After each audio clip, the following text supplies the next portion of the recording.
আমাদের এই পর্যন্ত টোটাল 20 পেশেন্ট এসেছে। টোটাল এই পর্যন্ত 20 পেশেন্ট আসছে এবং 3 জন ব্রড ডেড পেশেন্ট আসছে। এবং ব্রড ডেড পেশেন্টগুলোর মধ্যে অত্যন্ত দুঃখের সাথে বলছি, তার মধ্যে আমাদের এই সলিমুল্লাহ মেডিকেল কলেজের একজন স্টুডেন্ট, দ্বিতীয় বছর ছাত্র রাকিবুল ইসলাম, এবং তার মাও ইনজুর। এটা এই জন্য অত্যন্ত দুঃখের জন্য তারা কিন্তু রাস্তা দিয়ে যাচ্ছিলেন, বাসাইটুলি দিয়ে যাচ্ছিলেন, তখন সেই জায়গায় তাদের এই দুর্ঘটনা পতিত হয়। তো আমরা ইনিশিয়াল যে পেশেন্ট ডিস্টার্বেশন এসছে তাদেরকে আমরা 5 জন পেশেন্টকে আমরা এখানে ওয়ার্ডে রেখেছি, এক অবজারভেশনে আছে, একজন পেশেন্ট হচ্ছে আমাদের এখানে ভর্তি আছে, আর আমাদের বাকি পেশেন্টগুলো ইনিশিয়াল ইমার্জেন্সি ম্যানেজমেন্ট দিয়ে অবজারভেশন রেখে ছেড়ে দেওয়া হয়েছে। 2টো পেশেন্টকে আমরা এখান থেকে বেটার ম্যানেজমেন্টের জন্য ঢাকা মেডিকেল রেফার করেছি। আপনারা এখন এখানে হয়তো দেখবেন এই যে আমার এই সলিমুল্লাহ মেডিকেল কলেজে এই ইমার্জেন্সি রেসপন্স টিম থাকে ডিফারেন্ট লেয়ারে।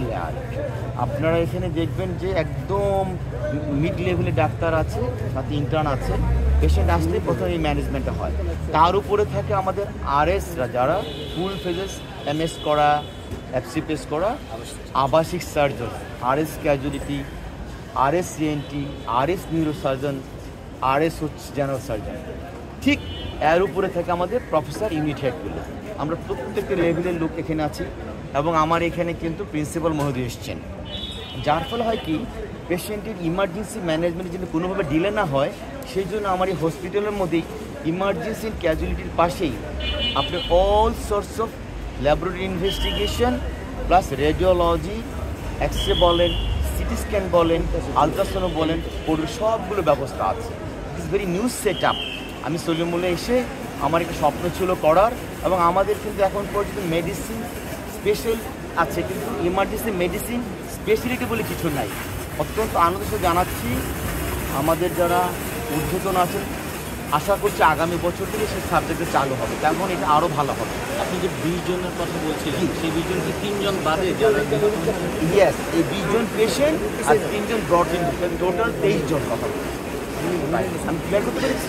তো এখন আপনারা হয়তো দেখেছেন যে আমরা যে ইমার্জেন্সি ক্যাজুয়ালিটি সেন্টারটা বানিয়েছি, চেষ্টা করেছি যতটা সম্ভব।